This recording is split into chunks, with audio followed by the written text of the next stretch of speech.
Is it impossible for us to say that at some point in the ancient past that beings existed that were not part of this earth, yet we are of them? Could a race of intelligent beings have once roamed this planet, perfecting it for the eventuality of life?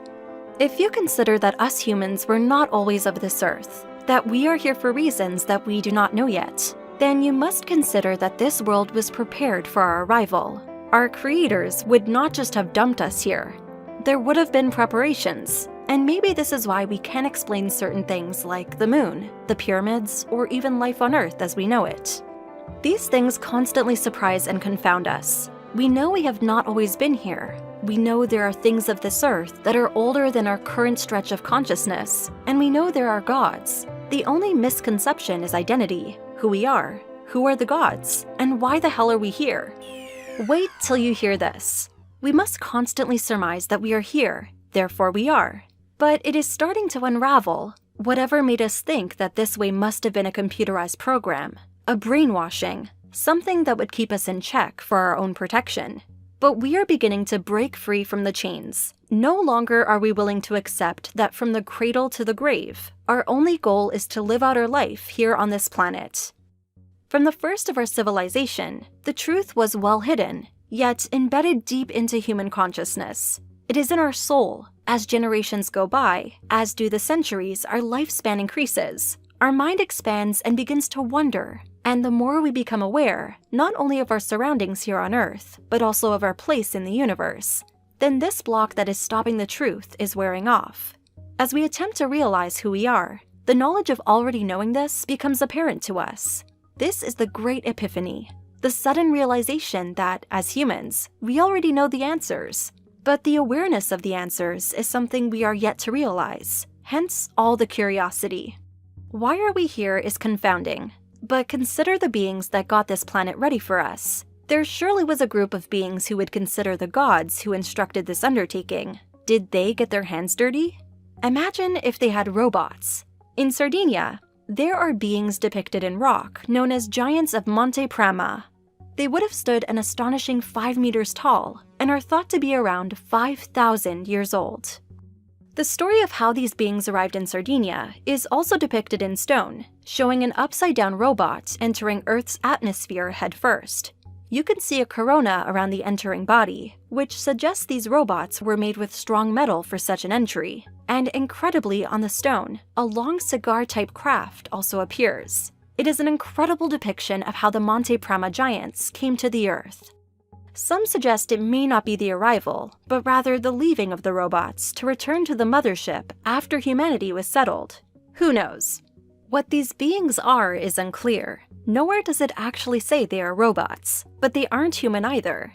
They wouldn't depict such things with uncharacteristic features if this was human. It is a true testament to the people of Sardinia, who've seen it as essential to depict these creatures, and maybe it was that they came after the Great Flood to aid the survival of humanity after the attempt to destroy the Nephilim. They were called the Mighty Ones of Old. They were physical giants, and they brought havoc and destruction upon the earth. And this is what led to God's decision to bring the flood. Even though the Bible teaches us that Noah and his family were the only humans to survive the flood, ancient legends teach us that there were others who did survive in many other places. When we talk about the term Nephilim, it is associated with genetic hybrid entities. What this translates to is that they were part extraterrestrial. Part of that story involves the Great Flood. How the Great Flood came to occur is anomalous. One theory being that the moon was not always there in Earth's orbit. When the moon came to Earth's orbit, it gave us the seasons and tides. Life prospered much more, but the arrival of the moon triggered the Great Flood. Could it be possible that these robots were placed on Earth to oversee this arrival? Could they have stayed for a while to test the moon's effectiveness, for example? How long was a moon orbit, and what other effects did it have on Earth? On Sardinia, these giant robot beings were plain for all to see. That is why they were depicted. But there is a building on this island that might just boggle your mind a little. The Well of Santa Cristina demonstrates such incredible masonry skill that archaeologists struggle to explain how it was built by so-called primitive people. Not only is it constructed beautifully, the foundation is below the water table, and that's very hard to do. And this well is really built to observe the moon in its highest light and what effects the moon is having on water. And it is dating to the same period in time that the giant robot depictions appear, with one exception. The well was built by the robots, and the robot depictions were built by observers of the robots.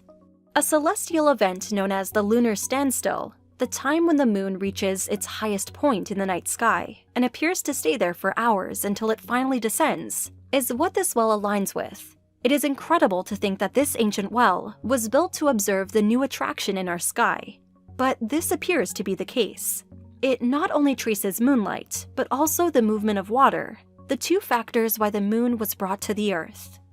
If you consider that an ancient civilization, supposedly one without mathematics or even a written language, but was able to conceive of such a precise and ingenious method of tracking such a rare lunar cycle, one that likely occurred no more than once or twice in an average lifetime, the question is, how was this planned? Archaeologists and research experts are baffled by this. They are at a crossroads where, on one hand, they can admit that there was more going on in the distant past that is even beyond our wildest imagination, or they can keep dumbing down the facts they are presented with.